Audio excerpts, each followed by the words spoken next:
Boche Gold and Diamonds. Buy now, pay later. തിരഞ്ഞെടുപ്പിന്റെ വിജയത്തിനായി കേരളത്തിൽ cyber പോരാട്ടം ഉച്ചസ്ഥായിയിലെത്തി. ചുവരുകളിലെ പോസ്റ്റർ യുദ്ധം ടൈം ലൈനുകളിലെ സൈബർ പോരാട്ടത്തിന് വഴിമാറി. ഇടത് വലത് മുന്നണികൾക്കൊപ്പം ബിജെപിയും സജീവമായതോടെ സോഷ്യൽ മീഡിയ ഒരു സമാന്തര തെരഞ്ഞെടുപ്പ് ഗോതയായി മാറിയിരിക്കുകയാണ്.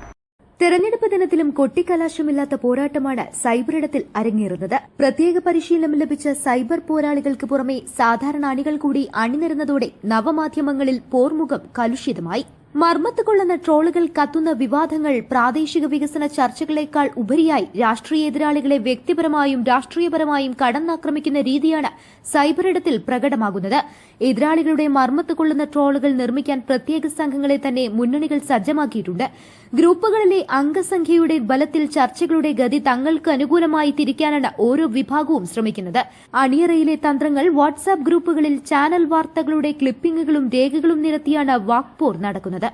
പാർട്ടികളിൽ നിന്നുള്ള രാജികളും കൂറുമാറ്റങ്ങളും ആഘോഷമാക്കുന്നതിനൊപ്പം സ്ഥാനാർത്ഥികളുടെ പഴയകാല പരാജയങ്ങളും വിവാദ പ്രസ്താവനകളും കുത്തിപ്പൊക്കി സൈബർ പോരാളികൾ സജീവമാണ്.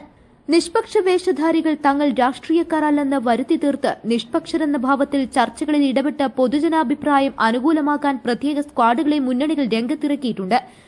ചാനൽ ചർച്ചകളേക്കാൾ കലുഷിതമായ അന്തരീക്ഷമാണ് നിലവിൽ സമൂഹ മാധ്യമങ്ങളിൽ ദൃശ്യമാകുന്നത്. ഫലം വരുന്ന ദിവസം വരെ ഡിജിറ്റൽ ഇടം കേരള രാഷ്ട്രീയത്തിലെ ഏറ്റവും വലിയ യുദ്ധഭൂമിയായി മാറും. ഫലം വന്നുകഴിഞ്ഞാലും നവമാധ്യമങ്ങളിലടക്കം രാഷ്ട്രീയക്കാർ തോൽവി സമ്മതിക്കാറുമില്ല എന്നതാണ് അനുഭവം. News bureau, Kalikavu.